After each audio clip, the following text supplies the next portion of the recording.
Hey everyone, welcome back to the channel. Today, we're reflecting on the lives that shaped our world as we look at notable figures who passed away today in the USA. In a world where we lose legends, artists, activists, and ordinary people who leave extraordinary marks, it's important to honor and remember their legacies. Let's take a moment to acknowledge their impact on history and our lives. Stay tuned as we dive into today's tributes. On a warm summer day, June 18th, 1950, in the heart of Cincinnati, Ohio, a girl named Anne Marie McGregor came into the world. She was born not to fame or fortune, but to something far richer, a close-knit family, working-class values, and a spirit that would touch every life she encountered.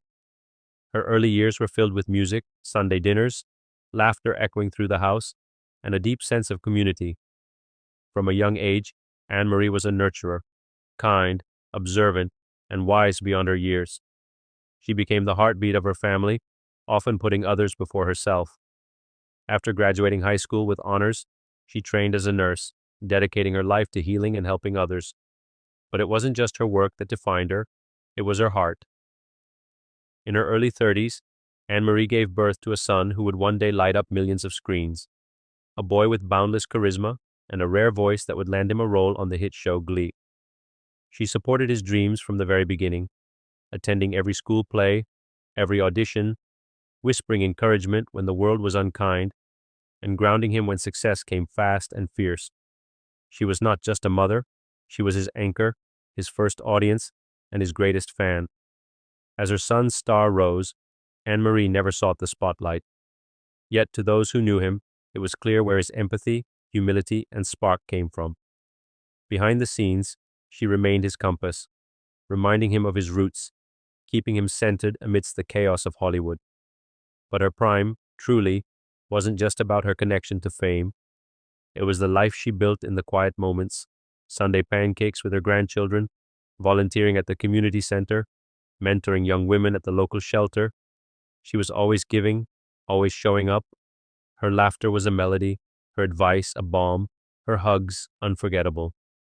In the final years of her life, Anne Marie faced illness with the same grace and dignity that had defined her entire journey. Even as her body grew tired, her spirit remained bright, cracking jokes with the nurses, offering comfort to visitors, and reminding everyone that love outlasts everything. Anne Marie McGregor passed away peacefully, surrounded by her family on a cool spring morning. She was 74. Her passing marked the end of a chapter, but not the end of her story. Her legacy lives on in the lives she touched, in the laughter of her grandchildren, and in the voice of her son who once said, "Everything good in me, I owe to my mother." Today we remember Anne Marie not just as the mother of a star, but as a star in her own right, one whose light didn't demand a spotlight to shine. She was the kind of soul who made the world a better place simply by being in it. To Anne Marie, for your warmth, your strength, your unshakable love, thank you. May your memory be a blessing and your spirit an eternal melody in the hearts of those you leave behind. Fade out with a gentle version of Somewhere Over the Rainbow.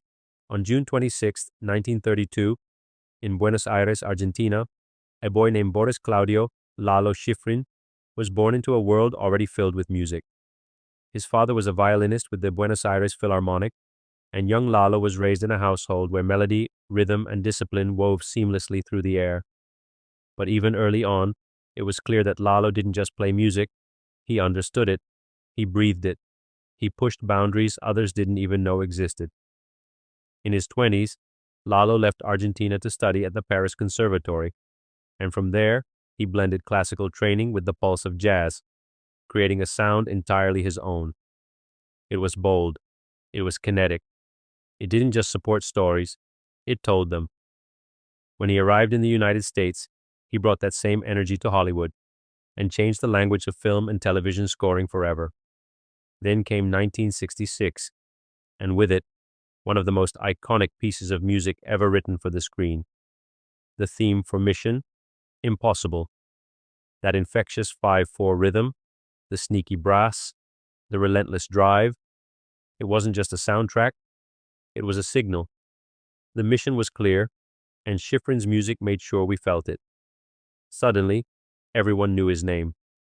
But Mission: Impossible was only the beginning. Over the next several decades, Lalo Schifrin composed scores for some of cinema's most unforgettable films.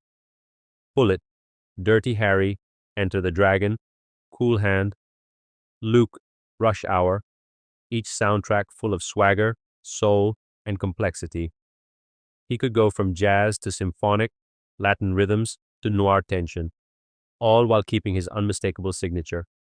He earned multiple Grammy Awards, an Oscar honorary award, and the respect of composers, directors, and musicians around the world. Yet through it all, he remained humble, curious, always seeking the next rhythm, the next color, the next idea. On June 26, 2025, at the age of 93, Lalo Schifrin passed away, leaving behind a legacy as rich and dynamic as the music he created. He didn't just score films, he scored memories. He underscored entire generations' sense of cool, of danger, of possibility.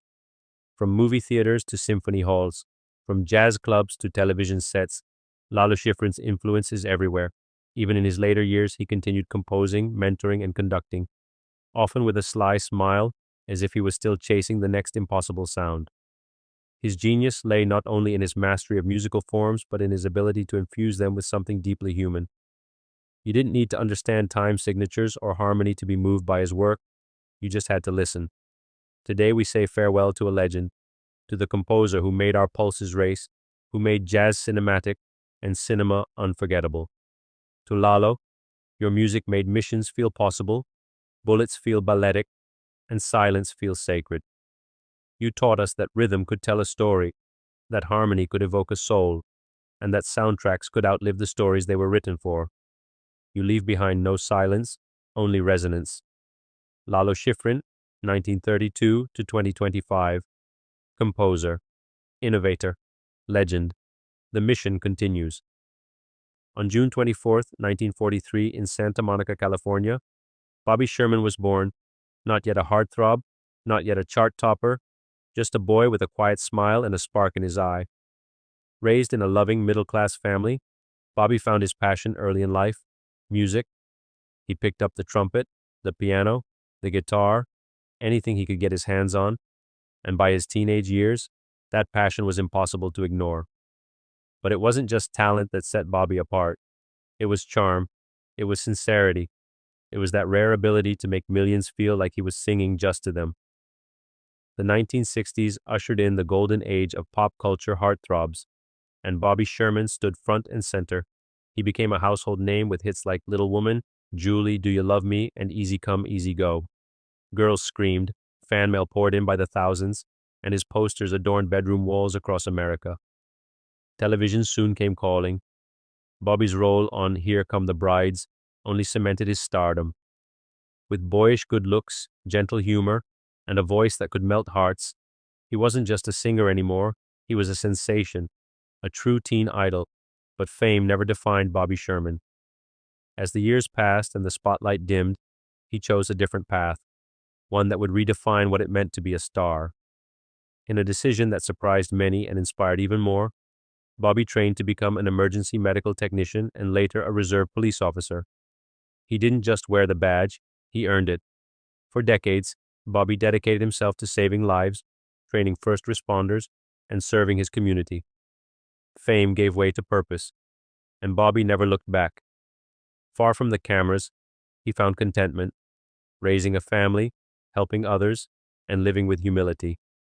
He never chased a comeback, never demanded attention. Instead, he quietly built a second legacy, one rooted in service, honor, and real-world heroism. On June 24, 2025, Bobby Sherman passed away at the age of 81, on the very day he was born, as if life had come full circle. His death marked the end of an era, not just for the fans who had adored him in the 1960s, but for all those who saw in him something real, a man who evolved, who gave back, who stayed kind. In a world where fame can be fleeting, Bobby Sherman showed us how to turn popularity into purpose. He taught us that it's never too late to rewrite your story, to go from singing love songs to living them, in the way you serve, protect, and care for others.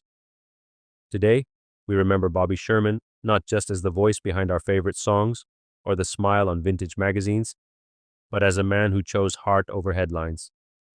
To Bobby, thank you for the music, the memories, and the moments of selfless service. You were the kind of star who shone quietly, long after the stage lights dimmed. Your songs may fade from the airwaves, but your legacy plays on, in the lives you touched, and in the hearts you helped heal. Fade to black. A message appears on screen. Forever our teen idol. Forever our hero. Bobby Sherman, 1943 to 2025. Final note. A gentle reprise of Julie, Do Ya Love Me? On June 26, 1934, in Hugo, Oklahoma, Billy Don Moyers was born into modest surroundings. The son of a laborer and a homemaker, he grew up in the American South, a witness to both its warmth and its wounds. From a young age, Bill Moyers understood the power of words. He studied journalism and theology, combining curiosity with conscience. And in doing so, he built a career that would forever change how we engage with truth in public life. After earning his degree from the University of Texas, and then a divinity degree from Southwestern Theological Seminary, Moyers might have chosen the pulpit. Instead, he entered the arena of politics and media, where his moral clarity would prove just as vital. In the 1960s, a young Bill Moyers became a key aide, and later, White House press secretary, to President Lyndon B. Johnson during one of the most turbulent times in American history. At just 30, he was helping to shape policy, voice national direction, and manage the daily storm of Vietnam, civil rights, and political upheaval. But it wasn't power that called to him, it was understanding. So in 1967, Moyers walked away from the White House and into public television, where he would remain a powerful presence for the next 50 years. His shows, Bill Moyers Journal, now with Bill Moyers, Moyers and Company, became synonymous with depth, integrity, and courage. He interviewed poets, presidents, scientists, theologians, everyday citizens, always with a calm voice, a probing mind, and an unmatched ability to make ideas feel human. Moyers never shouted, he never pandered. In a world of noise, he offered clarity. In an age of spin, he offered truth. And in a media landscape obsessed with ratings, he sought relevance. He stood against injustice. He questioned power. He illuminated systems, from money and politics to media manipulation, not with rage, but with reason, always measured, always principled. On June 26, 2025, Bill Moyers passed away at the age of 91, on his birthday, having completed a full orbit of life's journey. His death marks the loss of one of America's great journalistic voices and one of its most thoughtful public servants. But his work lives on, in archives, in libraries, in the minds of those who still believe that journalism is not just about reporting facts, but about pursuing truth with integrity. To generations of viewers, Moyers wasn't just a broadcaster. He was a guide, a steady voice in uncertain times, a reminder that storytelling can serve democracy, that media can be moral. Today we honor Bill Moyers, not for his titles, but for his impact. He taught us how to think critically, how to listen deeply, how to ask better questions, not for sound bites, but for understanding. To Bill, thank you for showing us that the intersection of intellect and empathy is where real journalism begins. You gave voice to the voiceless and challenged the comfortable with the discomfort of truth. You leave behind not a legacy of celebrity, but of conscience. And in today's world, that's a legacy we need more than ever. Bill Moyers, 1934 to 2025, truth teller, thought leader, American conscience. On a golden June morning, June 18th, in a quiet Georgia town framed by pine trees and sunlight, Alea Kuhn entered the world. From the very beginning, Alea brought with her a brightness that was impossible to ignore. Even as a child, she radiated something special, not just energy, but purpose, like she already knew she had something to give the world. She was the kind of child who noticed when someone was sitting alone, the kind who stopped to rescue a bug from the sidewalk, the kind whose laughter could fill a room and make even the hardest day feel lighter. At home, she was a daughter, a sister, a cousin, the glue between generations. At school, she quickly became known for her compassion, her creative spirit, and her fierce sense of justice. It didn't take long for Alea to draw attention, not in the way most people chase it, but simply because being herself made others take notice. Whether it was her poetry being shared in a local newsletter, her leadership on the student council, or the way she organized a fundraiser for a friend's family in need, she became a name spoken with admiration. There was a spark in Alea, the kind that lights fires in others. Her teachers saw it, her friends felt it, her town noticed. She had dreams of going into social work or law or maybe both, anything that would let her protect people, raise voices, and make lasting change. Her teenage years were filled with small victories that meant everything: organizing a food drive, leading her school's diversity initiative, standing up against bullying, and writing a viral open letter to her town's school board, respectful, articulate, powerful. But as life so often reminds us, even the brightest stars can be taken from us too soon. Alea Kuhn passed away suddenly, leaving behind a community in mourning and in awe of what she had already accomplished in such a short time. She was just beginning, yet somehow she had already made her mark. In candlelight vigils, in locker tributes, in handmade signs that read, "Shine like Alea," her town came together, not only to grieve, but to celebrate the legacy of someone who made her years count far beyond their number. They say it's not how long we live, but how deeply we touch others. Alea touched hearts with her words, her smile, her actions, and the quiet courage she showed simply by being kind, every day. Soft music swells with warmth. Tribute. Today, we don't just remember Alea Kuhn, we carry her with us. In every act of kindness, in every moment of courage, in every young person who stands up and speaks out, unafraid. To Alea, you were a beam of light, a force of good, a whisper of hope in a noisy world. Your time here was brief, but your impact is eternal. Shine like Alea. That's more than a message. It's a mission. Fade to silence, then a final piano note. On June 21st, 1967, in London, England, Eden Blackman was born. A sharp mind with a quick wit and a heart that always seemed to be in the right place. Long before television, before headlines, before red carpets and celebrity profiles, Eden was simply a curious, driven young man with a love for music, people, and meaningful conversation. He didn't follow the path everyone else did. His early career was rooted in the music industry, where he worked behind the scenes with passion and precision. But Eden was never content to remain invisible, not because he craved the spotlight, but because he had something to say. And eventually, the world started listening. It was in the mid-2010s that Eden Blackman became a household name, co-hosting the hit British reality show Celebs Go Dating. With his signature glasses, measured tone, and sharp wardrobe, he brought authenticity to a genre often lacking it. Eden didn't just guide celebrities through dating. He helped them confront their fears, their flaws, and sometimes their truest selves. He wasn't there for drama, he was there for honesty. While others played to the cameras, Eden remained the voice of reason, always pulling people back to what mattered: connection, trust, vulnerability. And while his delivery was calm, his impact was undeniable. Fans appreciated him for more than his advice.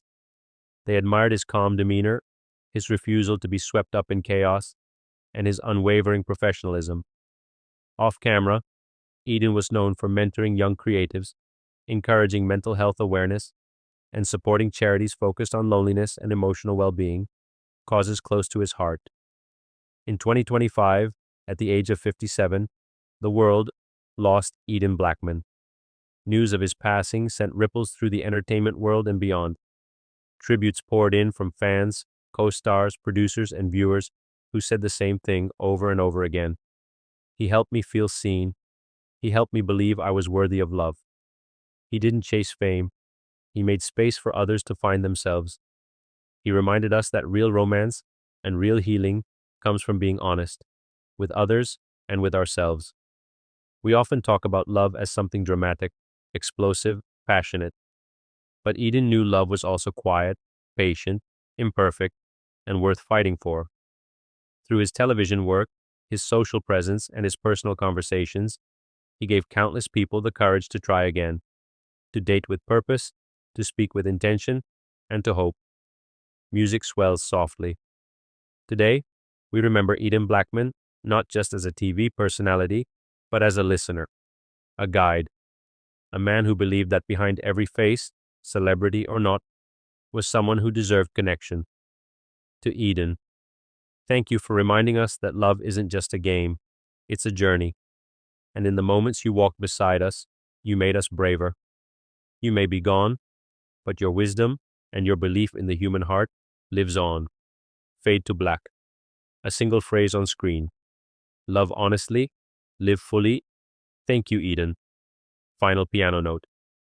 On June 26, 1945, in Houston, Texas, Rick Hurst was born into a world he would one day fill with joy, laughter, and unforgettable characters. A natural performer even in his youth, Rick had a spark, a down-to-earth charm, a storyteller's timing, and a gift for making people smile. After graduating from high school and studying drama in college, Rick pursued his dream with quiet determination. He honed his craft not in the spotlight, but in acting classes, bit roles, and behind the scenes, earning every moment that would eventually take him to our living rooms. It was in the late 1970s that Rick Hurst found his most iconic role, Deputy Cletus Hogg on The Dukes of Hazzard. As the cousin of the famously blundering Sheriff Roscoe P. Coltrane, Cletus was bumbling, loyal, and endearingly earnest, a comedic force that fans quickly embraced. Week after week, Rick brought heart and humor to Hazzard County, creating a character who may not have been the brightest bulb in the shed, but who had one of the biggest hearts on screen. And behind that character was a professional, a talented actor who knew how to turn a two-line scene into something unforgettable. But Rick's career didn't stop with the Dukes. He guest starred in dozens of beloved shows: Sanford and Son, The Partridge Family, MASH, The Golden Girls, Murder, She Wrote, always bringing his signature mix of warmth, wit, and relatability. He wasn't just a character actor, he was a presence, a familiar face that made you feel at home. In real life, Rick Hurst was much like the roles he played: kind, humble, gracious to fans, and deeply devoted to his family. In interviews and fan conventions, he never tired of sharing stories, signing autographs, or giving people a laugh when they needed it most. On June 26, 2025, Rick Hurst passed away at the age of 79. On his birthday, closing a life story that came full circle. His death was met with sadness, but also with fond memories shared by co-stars, fans, and friends who remembered him as more than an actor. They remembered him as a gentleman. As tributes poured in, it was clear that Rick had built something lasting. He wasn't a Hollywood headliner, but he had built a career and a life that resonated with everyday people. He made them laugh, he made them feel seen, and he reminded us that it's okay to be a little goofy, a little flawed, and a lot human. In the story of American television, Rick Hurst will forever be part of the golden era, a symbol of honest, homespun entertainment and the power of good-hearted comedy. Today, we say goodbye to Rick Hurst, the man behind the badge, the heart behind the humor. He may have played the fool, but he was a master of his craft, an actor who made us laugh not at him, but with him. To Rick, thank you for every smile, every chuckle, every Cletus moment that reminded us not to take life too seriously. You may have hung up your uniform, but in our memories, you'll always be riding through Hazzard County, sirens wailing, laughter following in your wake. Rick Hurst, 1945 to 2025, forever our deputy of smiles. Narration script, tribute to Ananda Lewis in the world of television and culture. Few voices connected as deeply with a generation as Ananda Lewis, a woman of wisdom, warmth, and strength. She shaped not just screens, but hearts and minds. Born on March 21, 1973, Ananda Lewis rose to prominence as a bright, fearless voice for young people in the 1990s and early 2000s. Before the age of social media influencers and viral content, Ananda stood at the crossroads of pop culture and real talk, giving youth a platform when few others dared. Her career blossomed with MTV, where she became one of the network's most beloved VJs. But unlike so many who simply counted down videos or chased celebrity gossip, Ananda did more. She engaged in real conversations, asked thoughtful questions, and gave young audiences a sense that someone truly understood them. Prior to MTV, she hosted Teen Summit on BET, a groundbreaking show that tackled serious issues like racism, teen pregnancy, education, and violence, subjects rarely discussed openly on television at the time. Ananda's natural empathy and intelligence made her not just a host, but a guide, someone teens trusted to voice their struggles and dreams. In 2001, she launched The Ananda Lewis Show, a daytime talk show that gave her a national platform to inspire and empower, further cementing her reputation as a media figure who cared deeply for the issues that mattered. Her primetime spanned from the early 1990s to the mid-2000s, but her impact never faded. Even after stepping away from the spotlight, Ananda used her voice for advocacy, including openly discussing her battle with breast cancer, encouraging other women to prioritize their health and screenings. On June 11, 2025, the world lost Ananda Lewis at the age of 52, but the light she lit of truth, empowerment, and fearless authenticity will never dim. A short tribute, Ananda Lewis was more than a television host. She was a voice of reason, a sister to the unheard, and a pioneer for honest, fearless media. She made young people feel seen, heard, and valued at a time when the world rarely offered such grace. From Teen Summit to MTV and beyond, her compassion and courage shaped a generation. In life, she broke boundaries. In memory, she breaks none, because her spirit remains free, powerful, and eternal. Rest peacefully, Ananda. Your voice will forever echo in the hearts of those you touched. He heard music in colors, in waves, in places the rest of us couldn't imagine. Brian Wilson didn't just write songs, he sculpted sound. And in doing so, he shaped generations. Brian Douglas Wilson, born on June 20, 1942, in Hawthorne, California, was a musical visionary who redefined American pop. As the co-founder, composer, and spiritual core of the Beach Boys, Wilson was not merely a hitmaker, he was a sonic architect. He found harmony in chaos, serenity in surf rock, and poetry in simplicity.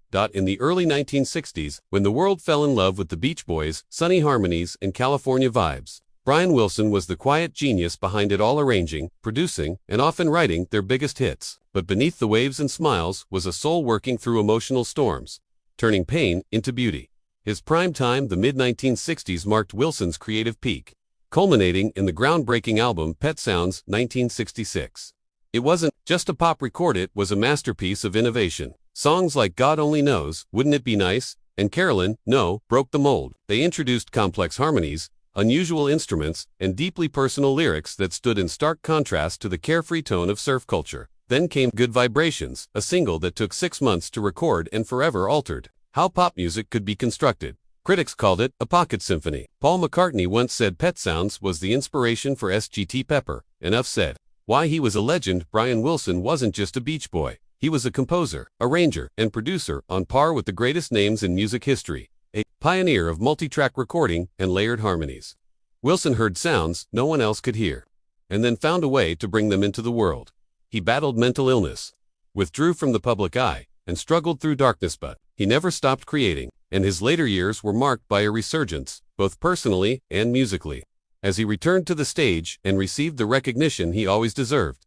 From being inducted into the Rock and Roll Hall of Fame, to receiving a Grammy Lifetime Achievement Award, to watching new generations discover his music, Brian Wilson lived to see his legacy fully realized. A tribute. Brian Wilson was more than a musician, he was an alchemist of sound. He transformed heartbreak into harmony, mental illness into music, and the ordinary into the eternal. Where others wrote songs, Brian painted dreams. Where others made noise, Brian made magic. To listen to Brian Wilson is to step inside a young man's longing, a genius's mind, a broken heart's melody. He gave the world the sound of summer, but also the sound of melancholy, of hope, of searching. His music could lift you, ground you, haunt you, or save you. He was a man who saw music as a shelter, a language of emotion, and a way to stay alive. He once said, "Music is God's voice," and for many, Brian Wilson's songs were as close as we ever came to hearing it. He inspired generations of artists, from the Beatles to Radiohead to countless indie songwriters, yet he remained utterly unique, a rare kind of genius whose vulnerability made him brave,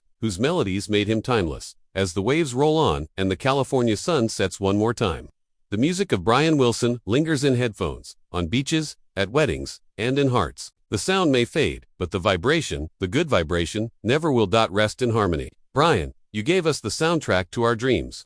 In the colorful, fiery world of food and flavor, some personalities don't just cook, they ignite. They stir more than just sauces, they stir hearts. And among them, there was one with spiked blonde hair, boundless energy, and a signature laugh that could light up a kitchen. Her name was Anne Burrell, born on September 21, 1969. In Cazenovia, New York, Anne was never one to follow the recipe of convention. From culinary school to the streets of Italy, she absorbed the passion, the grit, and the joy of food, and then brought it back home, not just to the table, but to millions of screens. Her breakthrough came with Secrets of a Restaurant Chef, where she transformed complex techniques into approachable magic. But it was Worst Cooks in America where Anne truly became a household name. With fierce confidence and deep compassion, she turned chaos into competence, teaching not just cooking, but courage. Her prime spanned 2 decades on the Food Network. She wasn't just a TV chef, she was a mentor, a motivator, a force. Her catchphrases became kitchen gospel, her energy, unmatched, her presence, unforgettable. In a world full of noise, Anne Burrell was a soundtrack of authenticity, always bold, always real, and always rooted in her love for food and people. On June 17, 2025, in her beloved Brooklyn, Anne left us far too soon. At just 55, the culinary world lost a spark it will never fully replace. But legends like Anne don't end, they simmer. In the kitchens of those she taught, in the laughter she shared, and in every beginner who dares to pick up a pan and believe they can. A short tribute. She brought fire to the food, and warmth to the soul, a chef, a teacher, a tornado of talent and truth. Anne Burrell didn't just change the way we cook, she changed the way we believe in ourselves.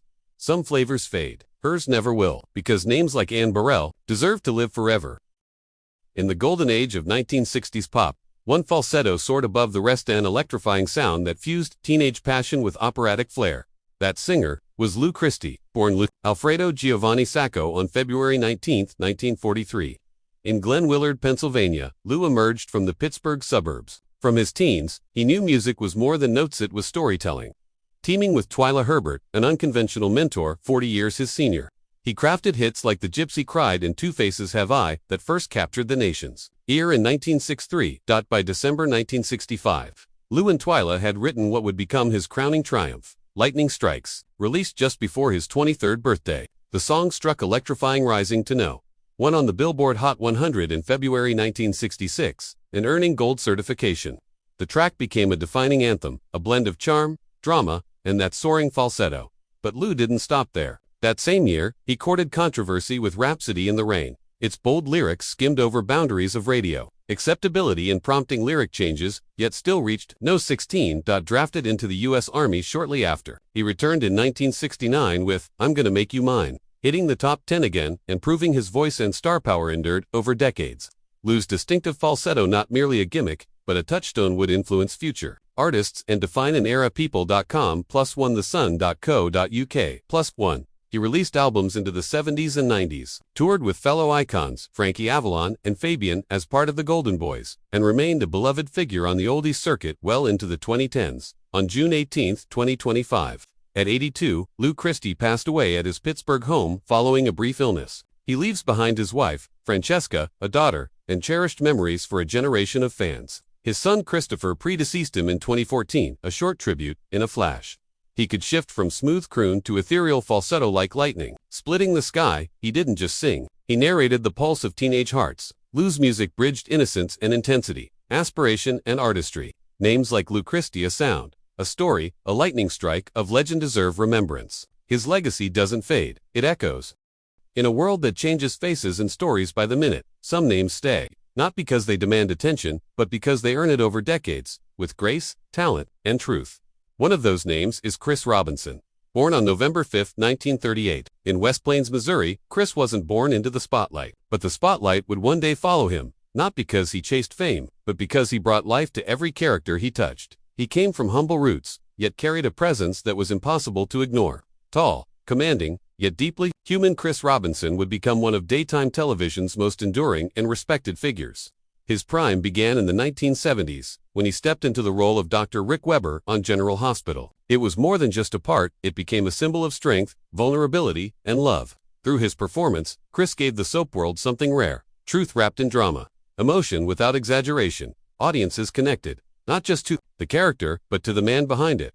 For over 2 decades, he was a cornerstone of General Hospital, helping to shape it into the iconic show it remains today. He later brought his depth and charisma to The Bold and the Beautiful, again leaving a mark that could never be erased. But acting was only part of what made Chris a legend. He carried with him a quiet dignity, a professional who brought out the best in his co-stars, who respected the craft and who reminded us that behind every great role is a greater man. On June 9, 2025, near Sedona, Arizona, the world lost that man. At the age of 86, Chris Robinson left this world peacefully, surrounded by the spirit of the desert and the love of those who admired him. But legends don't die. Not really, because Chris Robinson lives on in every scene replayed.